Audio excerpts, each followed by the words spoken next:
Moonthread, Book 1 of Nala Saga, by Anthony Lee Phillips. Thump thump, thump thump. Old akrap okkas morku. Once upon a moonful night. Agmukra ok wanini ba ok ork. There was a girl who was an orc. Agyari aja sliditsit. She had gold-slitted eyes, nasegani gri, and dark green skin. Lagled nul baja agshej ozalvaga. Agil wa lagled ozalva. Her black hair, when light touched it, drank it in. Ngavel agdur o wanini waiha ogana. And when she turned 11, she ag oriari wajarayu began to have true dreams. The circle turns, the circle turns, the circle turns again. Durga okwai, Durga okwai kwai, Durga okwai kwai, guna.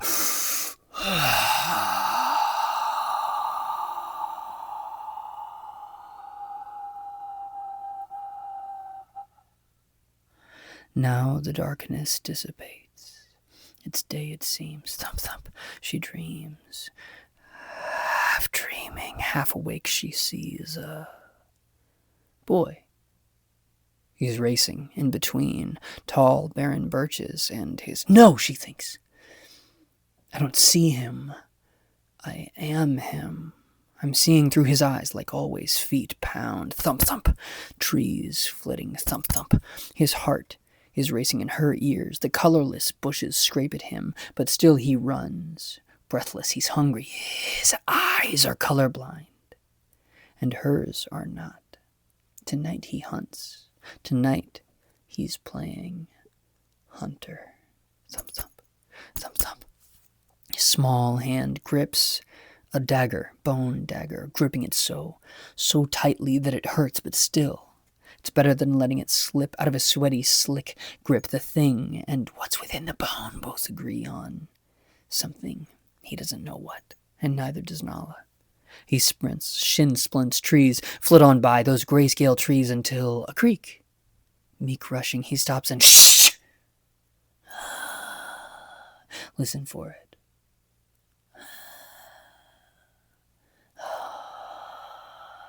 The moon hums. Shh!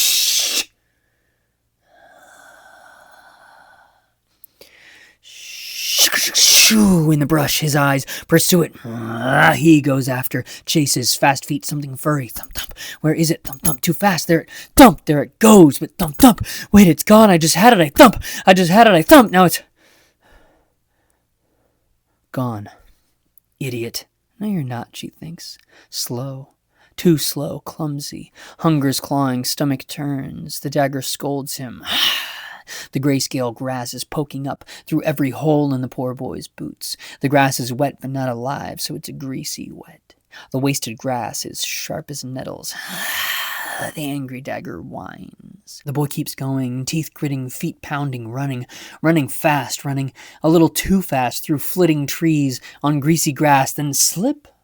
He falls. A hasty step, too careless, slow motion, fall. Here comes the ground. Then she feels the breath get knocked out of him as he falls onto big braided roots. Only then does she feel his pain bloom. He wants to scream, but he can't yet. And even if he could, who would hear? I would, she dreams.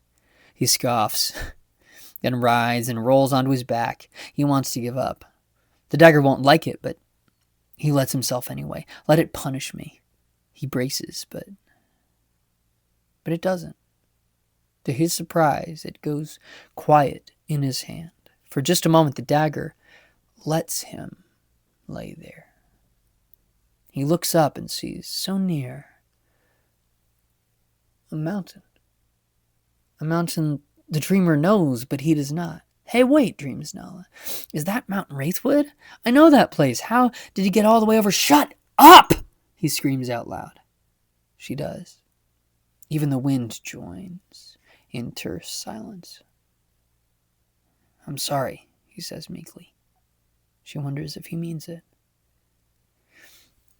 Neither of them notice the strange thing at first, but the dagger does, and it hisses. Snips the demon, like a viper. Nala's spirit flinches and backs away.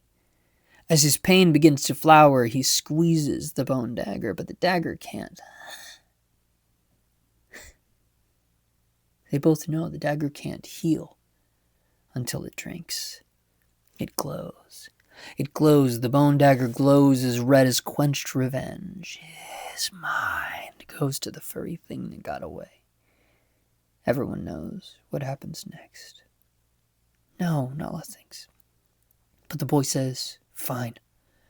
She feels his eyes close as please he lets the demon don't in.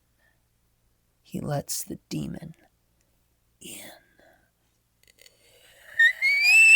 He moves with new speed. He's on his feet. The dagger will be drinking tonight. She blots it out, but then can't. The sun is out. Its brazen light turns every blade of greasy grass into a knife. He finds the thing. No shadows. He finds the thing and grabs it.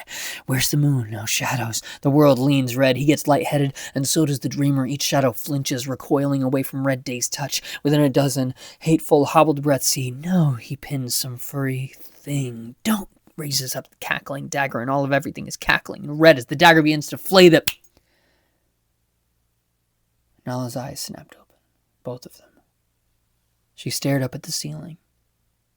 It was mostly dark in the den, though Day's fingers were prying at the edges of the thick curtains. 3 curtains. A triptych of black fabric as heavy as Nala's eyes felt. The curtains were covered in moons, 3 full and 3 empty. Surrounded by moons, Nala thought. They yawned wide like 6 thirsty cauldrons. Thump, thump, thump, thump. It's just a dream, she thought, and tongued her tusk. Nala didn't know how to still her own heart. It was her family's symbol, sister moons, 1 full and 1 empty, half dreaming, half awake.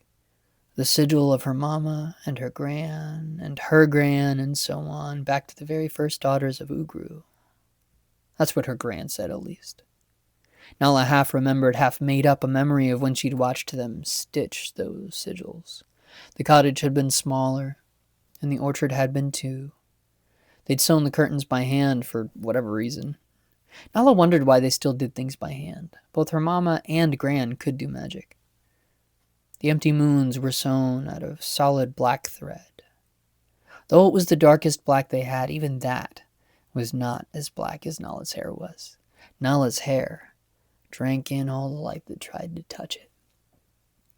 As for the full moons, those had been sewn out of one of Nala's very favorite things, moon thread.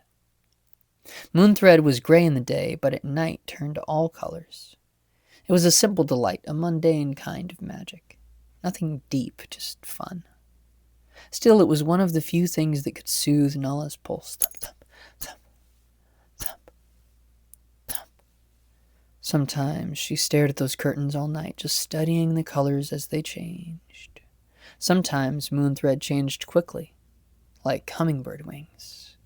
But tonight all the colors went slow, like the soil that breaks to give way to a little spring sprout. Thump, thump. Nala's hair fanned out all around her like tendrils of a dark halo.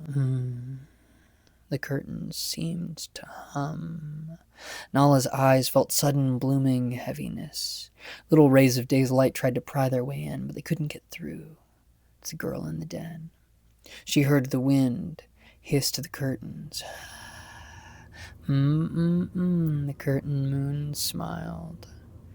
Nala let her eyes, just a dream, relax and just hoped she wouldn't dream. Just one more chapter, right?